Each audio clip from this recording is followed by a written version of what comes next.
Hello everyone, we are back with another book club online. Today we are going to chapter 22, right? Chapter 22. Today we're going to be speaking about something that is like this. There are two types of way for you to deal with that type of thing that we're going to be speaking about.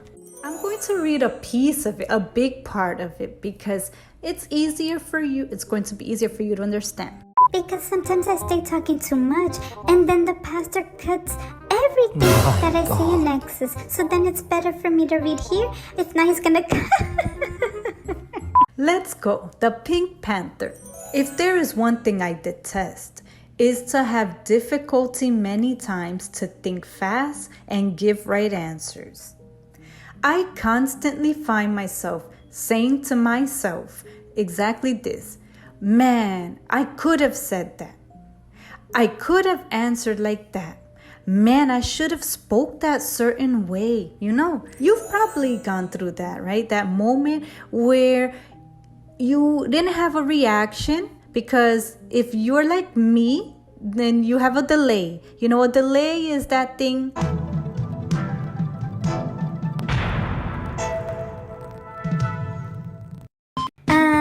The answer comes with the delay, right? It's just like on live TV. When it's live, even though it's live, there's a delay when you receive it, right? So then it's the same thing. That delay that we many times have, and I'm straight delay. Now let's continue our reading. But what good is it if the moment already passed? Now Junior is a rare type. I think he's the best.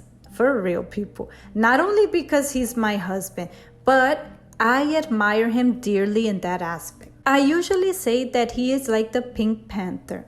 He always has an answer for everything. It's incredible, people.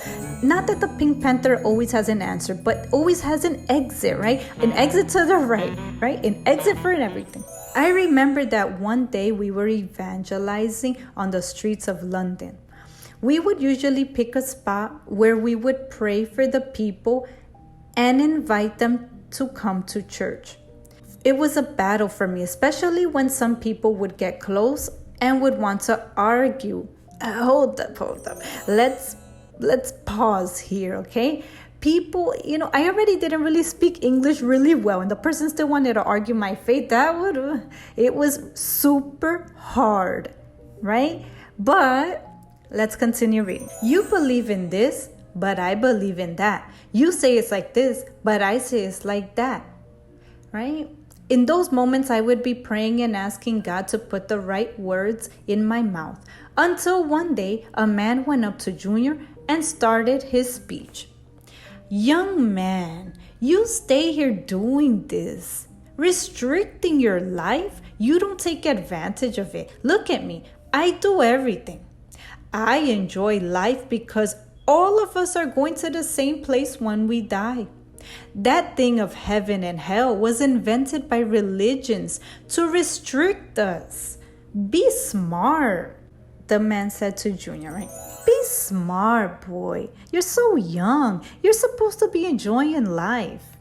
And just look at the answer of Junior, the Pink Panther.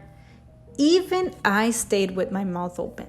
I can tell that you are a very intelligent man. Therefore, let's speak about probabilities. Do you see that pretty woman over there? He pointed at me, right? And I was there close hearing. How embarrassing. He said, that's my wife, and we've been married for more than 10 years. And that's a long time ago, because now it's more than 26 years, right? I'm very happy and successful. I lack nothing. When I put my head on my pillow, I get sleepy right away because I have peace. I don't have any addictions and I have great health. Now, let's go to the main point, he said, right?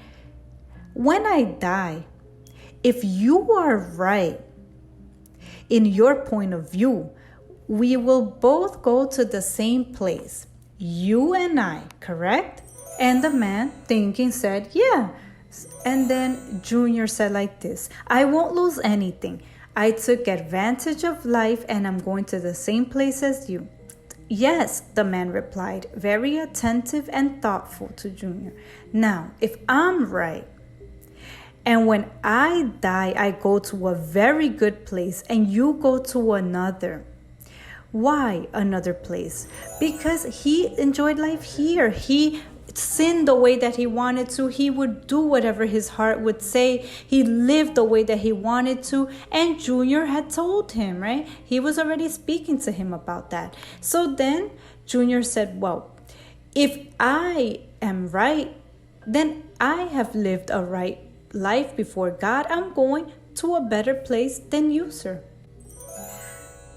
The man just looked at him for a few minutes with no response. And then his response, young man, you made me think. It was an older man, right? After that, he opened up completely. He said that he lived a very unhappy life. He wanted to quit smoking and drinking but could not. His money would disappear and was full of debts. I stood there on the side with my mouth open, feeling teeny weeny. I'm still not like the Pink Panther, but I seek to be more intrepid when I speak to people about the Lord Jesus. No stuttering or being insecure.